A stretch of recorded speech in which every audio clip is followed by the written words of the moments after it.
রোজায় মধ্যবিত্ত ও উচ্চবিত্ত পরিবারগুলোতে প্রতিদিনই ইফতারি নিয়ে থাকে নানা আয়োজন। সরকারি বেসরকারি বিভিন্ন প্রতিষ্ঠান ও সংগঠনের উদ্যোগেও আয়োজন করা হয় ব্যয়বহুল ইফতার মাহফিল। কিন্তু চাকচিক্যের এই ইফতারি কপালে জোটে না নিম্নবিত্ত শ্রমজীবী অসহায়দের। তাই তো লাইনে দাঁড়িয়ে মাত্র ২ টাকায় ইফতার কিনছেন ভ্যান চালক, দিনমজুর, ভিক্ষুক সহ শহরের নিম্ন আয়ের অসহায় মানুষগুলো। কারো চোখে স্বস্তি, কারো মুখে প্রশান্তির হাসি। এ যেন এক মুহূর্তের জন্যই সব দুঃখ কষ্ট ভুলে থাকার সুযোগ। একটি স্বেচ্ছাসেবী সংগঠনের ব্যতিক্রমী এই উদ্যোগে মাত্র ২ টাকায় পুষ্টিকর ইফতার পেয়ে আনন্দিত এসব মানুষ। আমার এই ২ টাকার ইফতারি নিয়ে অনেকটা ভালো লাগছে, দেশকে অনেকটা এগিয়ে যাচ্ছে, আরও আসুক আমাদের এই ২ টাকার ইফতার, ৫ টাকার জিনিস আরও আসুক। আমি ধন্যবাদ জানাই এই যারা এই ইফতারি দিয়েছে।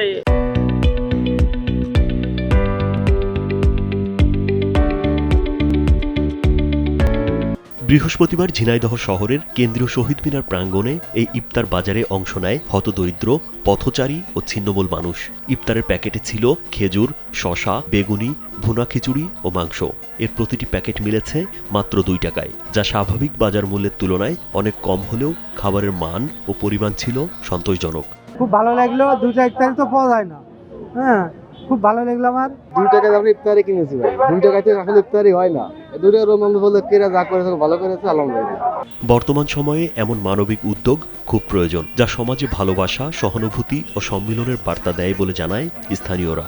প্রগতি স্বেচ্ছাসেবী সংগঠনের ২ টাকা হাসি কর্মসূচিটা প্রতিনিয়ত এবং প্রতি মাসে এটা চালু করে ওরা কাজ করে চলেছে। তো ঝিনাইদহবাসীর জন্য আসলে নতুন একটা মেসেজ। ২ টাকায় এখনো কিছু হয়নি, সে জায়গায় একটা ইফতার দিচ্ছে।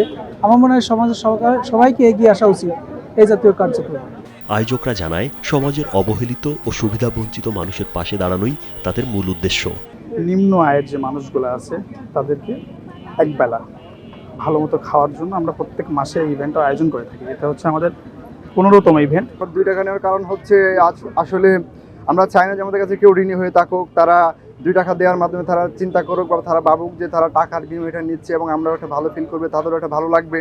২ টাকা নাম দেওয়ার অন্যতম কারণ, আমরা যারা আমাদেরকে সহযোগিতা করে টাকা দিয়ে, তাদের মাঝে যেন একটা দানের অভ্যাস গড়ে ওঠে। প্রতিদিন যেন ২ টাকা করে দান করতে পারে।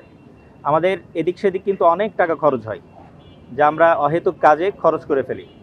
ওই টাকা দিয়েই মানুষকে যেন একবেলা আমরা খাবার খাওয়াইতে পারি, এই জন্যই আমাদের মূলত এই আয়োজন। বিকেল থেকে ইফতারের আগ পর্যন্ত শহরের বিভিন্ন এলাকার ৩.৫ শতাধিক মানুষের মাঝে এই ইফতার সামগ্রী বিক্রয় করা হয়। রাজীব বিশ্বাস, কালবেলা।